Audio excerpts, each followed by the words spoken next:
The myth of the lone gunman dominated American imagination for generations, creating an archetype of righteous sheriff, dispensing justice through quick draw and steady aim, of fearless cowboy riding into sunset after defeating villains who threatened innocent settlers building civilization in wilderness. The dime novels that circulated throughout late 1800s created heroes whose exploits seemed almost superhuman, whose moral clarity never wavered, whose violence was always justified by noble causes they served without personal ambition or moral compromise. Then the truth tears apart these comfortable fictions when examining actual lives of men whose reputations were built on bodies rather than bravery,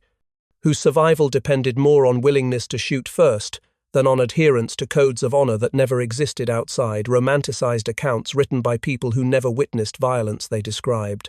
Behind campfire stories were killers who understood that frontier justice meant whoever survived the encounter got to tell story about why shooting was necessary and justified regardless of actual circumstances.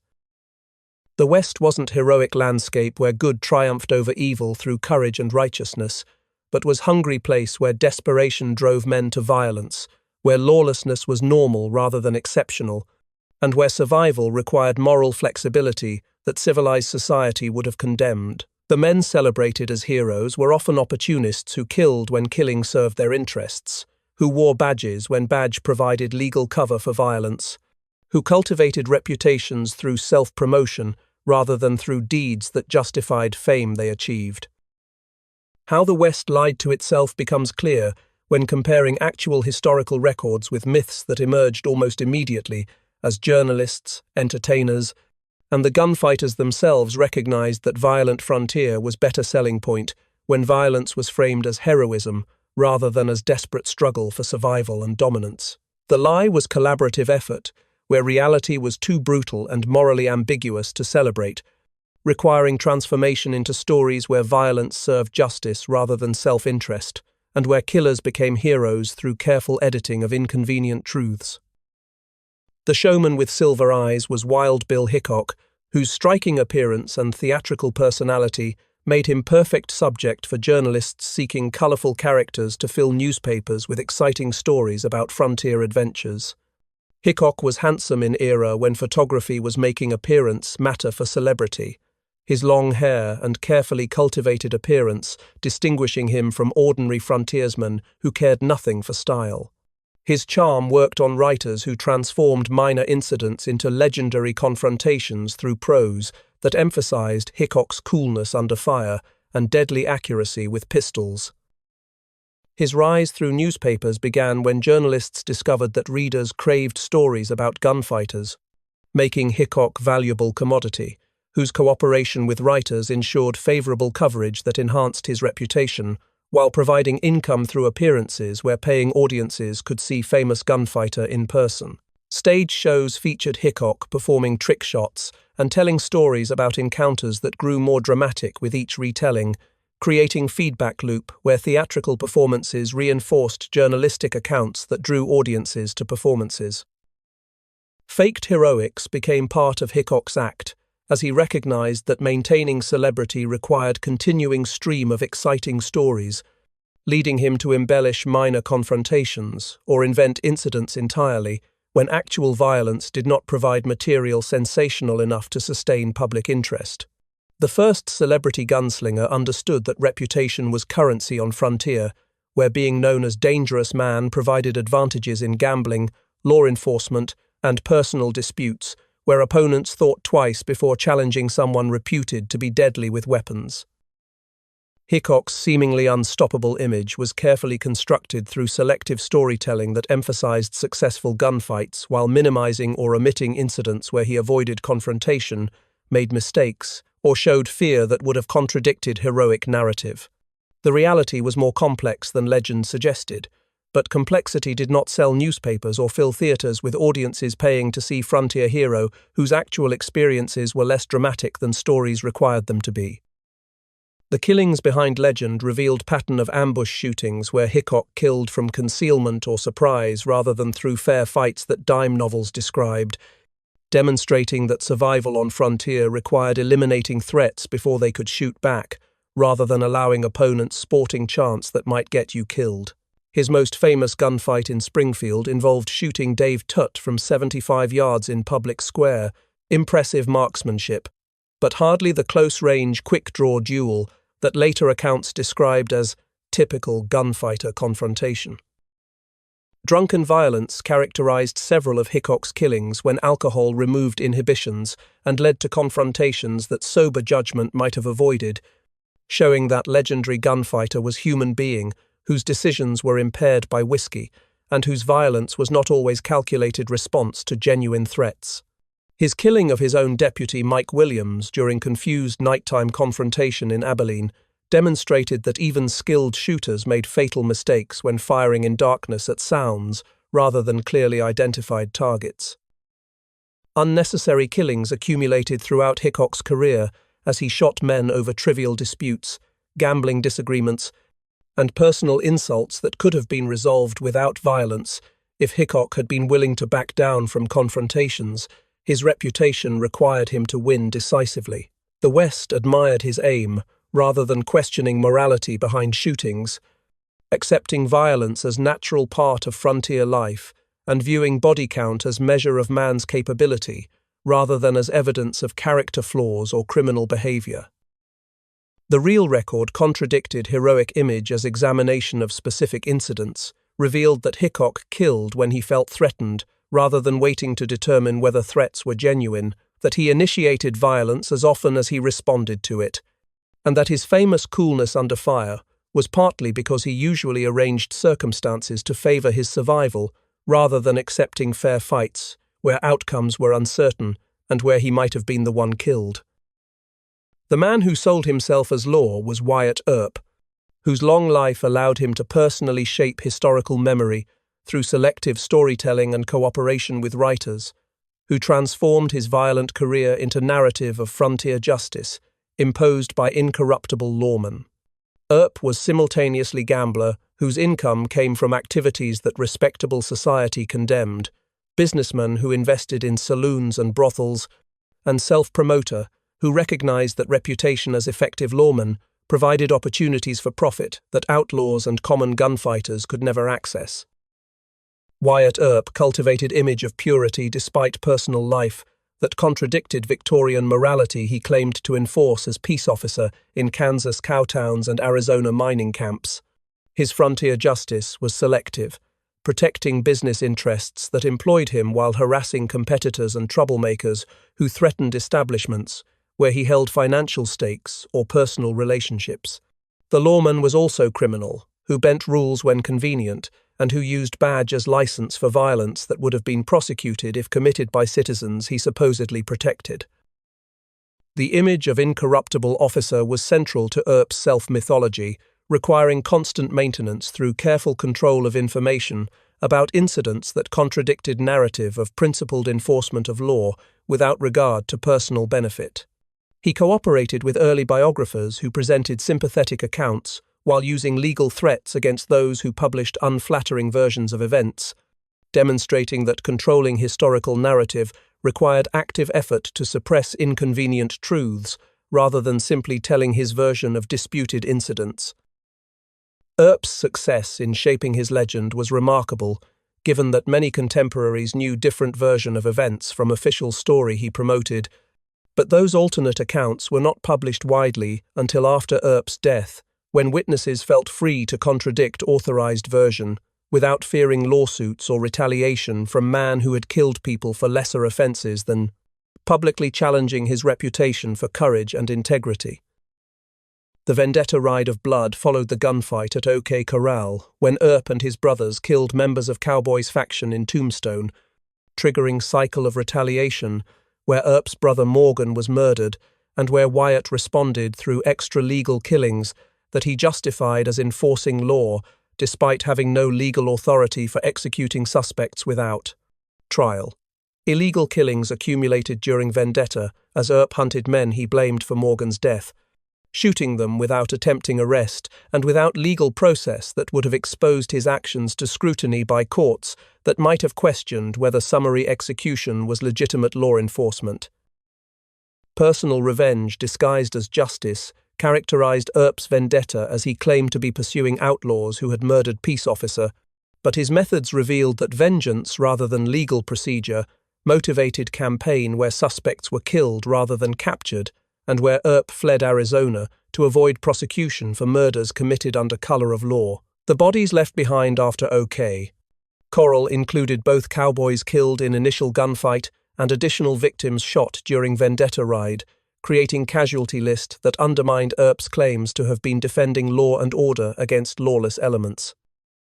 Heroism was disguise for vengeance, as Earp transformed family feud into morality tale, where he represented civilization against savagery, conveniently omitting that his family's gambling and business interests conflicted with cowboys' activities, and that gunfight resulted from economic competition as much as from law enforcement. The Earps were not disinterested peace officers, but were participants in Tombstone's factional conflicts, where business rivalries and personal disputes motivated violence that Badge made legally defensible, regardless of actual circumstances. The motive was revenge rather than justice, as demonstrated by Earp's willingness to kill suspects rather than arrest them, by his flight from Arizona when legal authorities questioned his actions, and by his lifelong efforts to justify vendetta as legitimate law enforcement, despite obvious fact that officers who killed without attempting capture were executioners rather than lawmen, regardless of whether victims deserved death for crimes they had committed. The gentleman killer was Doc Holliday, whose education as dentist and birth into respectable Southern family distinguished him from common gunfighters and gave him social advantages that rough frontiersmen lacked despite his descent into gambling and violence that contradicted genteel origins. Holliday became West's favorite tragic anti-hero through combination of tuberculosis that was killing him slowly, educational background that suggested he had fallen from better circumstances, and loyalty to Wyatt Earp that was portrayed as noble friendship despite serving mutual interests in Tombstone's factional conflicts. A man portrayed as educated professional whose illness drove him west seeking dry climate where he might extend his life. Holliday's tragedy was that tuberculosis prevented him from practicing respectable profession and forced him into gambling and gunfighting as only occupations where his condition was tolerated and where irregular hours accommodated. Health limitations. His education made him articulate and cultivated compared to illiterate cowboys and miners who populated frontier towns, giving him reputation for being refined despite violent temper and lethal skills with weapons. Tragic because his life was shortened by disease he could not cure, and because his talents were wasted on frontier violence rather than employed in productive profession. Holliday embodied romantic notion that tuberculosis victims were somehow more sensitive and noble than healthy people, creating sympathy for gunfighter, who might otherwise have been condemned for violent behavior that respectable society deplored. His loyalty to Earp was interpreted as evidence of honor and friendship, rather than as strategic alliance between men whose interests aligned in conflicts where mutual support provided advantages against common enemies. The gentleman's veneer was thin, covering for man whose violence was frequent and whose temper made him dangerous even to friends who might offend him through careless words or actions, demonstrating that education and social background did not prevent descent into brutality, that frontier conditions encouraged in men who lacked self-control or who cultivated fearsome reputations as protection against predators who dominated lawless environments. Trigger-happy and terminal described Doc Holliday's combination of explosive temper that led to violence over trivial provocations and tuberculosis that was killing him regardless of whether he survived gunfights, creating situation where man with nothing to lose from death was more willing to risk life in confrontations than healthy people who had futures worth protecting. His lethal instincts were sharpened by awareness that disease would kill him soon anyway, making him indifferent to dangers that deterred others from violence that might get them killed. Multiple unnecessary killings resulted from Holliday's refusal to back down from insults or disputes that could have been resolved without gunfire if he had been willing to accept verbal defeat or compromise that his pride would not tolerate. Many fights he won were fights he picked through provocative behavior, insults, or challenges that forced responses from men who might have preferred avoiding confrontation with tubercular dentist known for shooting people who offended him. His explosive temper made Holiday dangerous even to friends, as demonstrated by incidents where he threatened or attacked people over perceived slights that others would have ignored, showing that his violence was not always defensive response to genuine threats, but was often aggressive, assertion of dominance over people who did not show adequate respect or who challenged his authority in situations where he believed. His reputation required him to respond violently. The gentleman killer was neither gentle nor particularly skilled compared to professional gunfighters, but his willingness to shoot at slight provocation made him dangerous enough that most people avoided confronting him rather than risking gunfight with man who had already killed and who seemed indifferent to whether he lived or died. His terminal condition paradoxically made him more dangerous because he lacked healthy person's concern for self-preservation, creating unpredictability that kept potential enemies cautious about challenging someone who might respond to minor insult with lethal violence. The frontier patriot was Kit Carson, whose career as scout, guide, and soldier made him symbol of American expansion westward, and whose exploits were celebrated in popular culture that portrayed him as embodiment of frontier virtues, including courage, self-reliance, and natural nobility that civilization had supposedly corrupted in Easterners who lacked Carson's intimate knowledge of wilderness and indigenous peoples. His rise to fame came through cooperation with John C. Fremont on exploring expeditions that mapped Western territories and through dime novels that transformed real person into fictional hero whose adventures thrilled readers seeking escape from mundane Eastern existence. Carson presented as ultimate explorer, whose tracking skills and survival abilities made him invaluable guide for military expeditions and emigrant parties traveling to California and Oregon. His reputation based partly on genuine competence in wilderness skills, but enhanced through exaggerations and fabrications that made him seem almost superhuman in capabilities that real Carson possessed to lesser degree than popular accounts suggested. The symbol of American expansion embodied national mythology about Anglo-American destiny to control continent, regardless of indigenous peoples' prior claims or desires to maintain their territories and ways of life. His portrayal emphasized positive aspects of frontier experience while minimizing or omitting violence against Native Americans that was central to his actual career, creating sanitized version where Carson was friend to Indians who recognized his fairness and respected his abilities rather than enemy who killed them when military orders required destroying resistance to American expansion. The patriot image required ignoring inconvenient facts about Carson's participation in campaigns whose explicit purposes were eliminating indigenous peoples' capacity to resist American settlement. The frontier's romanticization through Carson's legend demonstrated how American culture transformed conquest into heroic adventure, making military campaigns against Native Americans seem like natural process of civilization, replacing savagery, rather than as deliberate policy of dispossession and destruction that required violence justified through racist theories about Anglo-Saxon superiority and indigenous peoples' unfitness for land they had occupied for millennia. The Slayer of Nations was accurate description of Kit Carson's role in military campaigns that destroyed Navajo and other indigenous peoples' capacity for independent existence, forcing them onto reservations through violence that included massacres, village burnings, and scorched earth tactics designed to make continued resistance impossible by destroying food supplies and shelter necessary for survival in harsh environments. His involvement in these campaigns contradicted heroic image as friend of Indians, revealing that Carson followed orders to wage total war against peoples who resisted American expansion, regardless of whether specific individuals had committed hostile acts. Village burnings were systematic rather than exceptional, as Carson's forces destroyed Navajo homes, crops, and livestock throughout campaign that aimed to starve nation into submission by eliminating resources necessary for independence from American control. The Scorched Earth campaign against Navajo beginning in 1863 was genocidal in intent, if not result. seeking to break people's will through suffering that would force acceptance of reservation, confinement, and subordination to American authority that few Navajo had agreed to through treaties or negotiations. Behind folklore was man soaked in conquest, whose actions contributed to dispossession of indigenous peoples across West, demonstrating that expansion required violence against people who had not consented to American sovereignty and who resisted through warfare that American forces crushed through superior numbers and resources.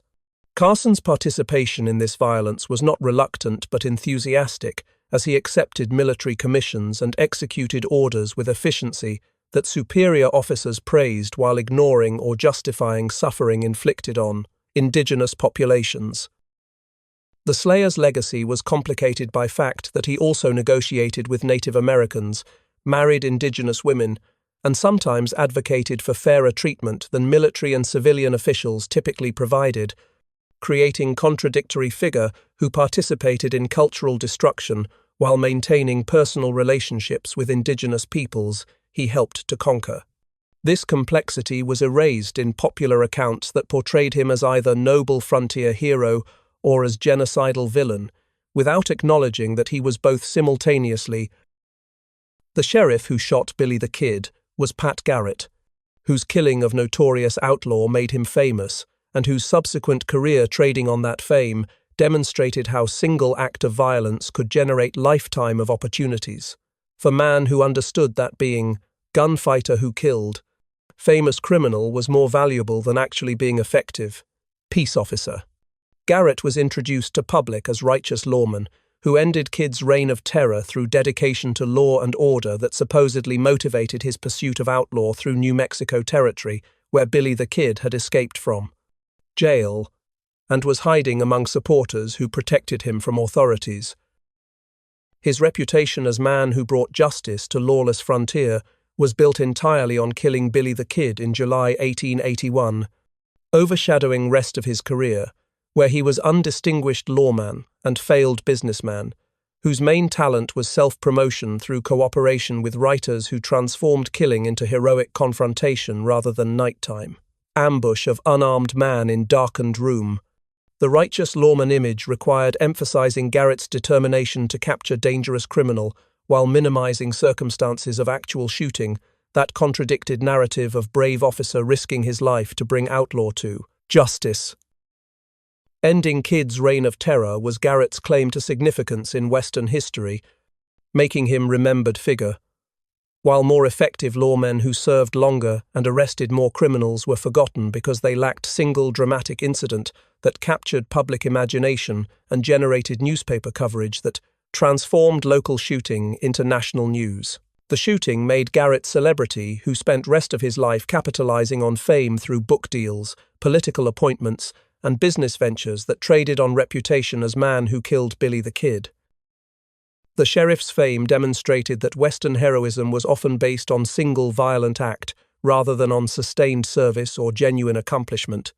revealing that American culture valued dramatic confrontations over mundane competence, and that killing famous outlaw was better route to historical memory than decades of effective but unexciting law enforcement that prevented violence,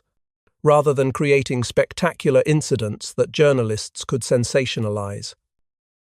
The ambush artist was more accurate description of Pat Garrett's killing of Billy the Kid than accounts suggesting fair fight or even armed confrontation between lawman and outlaw. Garrett's corruption included financial dealings with cattle barons, who employed him to eliminate rustlers and small ranchers who competed with large operations, making his law enforcement selective and serving economic interests of powerful men rather than administering justice impartially to all citizens, regardless of wealth or political connections. Alliance with cattle barons gave Garrett motivation to kill Billy the Kid, who had worked for small ranchers in Lincoln County War, transforming what should have been arrest of criminal suspect into assassination, serving powerful interests that benefited from Kid's death more than from trial that might have exposed corruption in territorial government and cattle industry. His ambush killing occurred in darkened room at Pete Maxwell's house, where Billy entered unexpectedly while Garrett was questioning Maxwell about Kid's whereabouts, creating situation where Garrett shot before identifying target clearly and before giving suspect any opportunity to surrender. A far cry from fair fight, the killing demonstrated that frontier lawmen survived through caution and deception rather than through quick-draw confrontations that dime novels described as typical encounters between officers and outlaws. The hero was one who fired first in shadows rather than announcing presence and demanding surrender that would have given armed suspect opportunity to shoot back, making Garrett's survival result of tactical advantage rather than superior gunfighting skills or moral righteousness that justified killing without clear identification or warning. The ambush revealed that Western law enforcement was often indistinguishable from murder, except for badge that provided legal cover for killings that would have been prosecuted as homicide if committed by civilians without official authority. Garrett's willingness to shoot first and investigate later demonstrated that survival mattered more than proper procedure, and that badge meant never having to justify violence, as long as victim was known criminal whose death convenient authorities would not investigate closely or prosecute vigorously. The journalist with blood on his hands was Bat Masterson, after he reinvented himself as respectable New York sports writer, following violent career as gunfighter and lawman in Kansas and Colorado, where he had killed multiple men and survived numerous confrontations that made him famous throughout West. His transformation into civilized gentleman who commented on boxing matches and baseball games for Eastern readers required distancing himself from frontier violence, creating new identity as sophisticated observer of athletic contests rather than as participant in deadly encounters that defined his earlier life. Masterson's reinvention was remarkably successful, as New York audiences who read his columns had no idea that genteel sportswriter had been deadly gunfighter who shot men over gambling disputes and barroom arguments, demonstrating that geographic distance and deliberate obscurity about one's past allowed complete transformation from frontier violence to respectable urban journalism. The civilized gentleman he became in New York bore little resemblance to hard-drinking gambler and occasional lawman who had survived Dodge City's wildest years through combination of luck, skill, and willingness to shoot first when threatened. His respectable career as journalist provided cover for violent past that Masterson preferred not to discuss with Eastern colleagues, who would have been shocked to learn that their articulate sportswriting companion had killed men, participated in frontier violence that respectable society condemned, even while consuming sensationalized accounts in dime novels that transformed actual violence into entertainment. The transformation required suppressing or reinterpreting incidents from his past, creating sanitized version where any violence was justified by circumstances and where his role was always defensive rather than aggressive. The journalist's success in burying his gunfighting past demonstrated that Eastern society was willing to accept reformed Westerners who adopted civilized behavior and who left violence behind when they relocated to urban environments, where different rules applied and where reputation as dangerous man was liability rather than asset in social and professional advancement. The gunslinger he tried to bury emerged when researching Masterson's early life revealed barroom killings, where he shot men over insults and gambling disputes that could have been resolved without violence if Masterson had been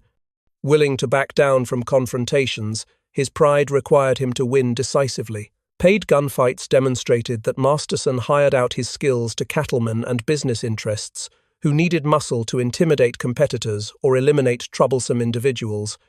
making him mercenary whose violence served whoever paid best, rather than being disinterested, lawmen enforcing rules impartially.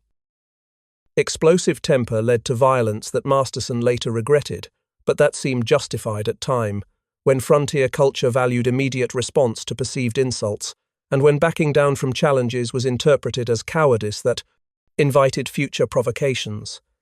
His violent youth included incidents where alcohol removed inhibitions and led to shootings that sober judgment would have avoided, demonstrating that legendary gunfighters were often drunks whose violence resulted from impaired decision-making rather than from calculated assessment of threats requiring lethal responses. The past he spent lifetime hiding behind ink included killings whose circumstances did not support heroic narratives that made frontier violence seem noble or justified, revealing instead petty disputes, personal vendettas, and economic interests that motivated shootings. Masterson preferred not to discuss when cultivating respectable image as New York journalist whose violent past was distant memory rather than central defining experience.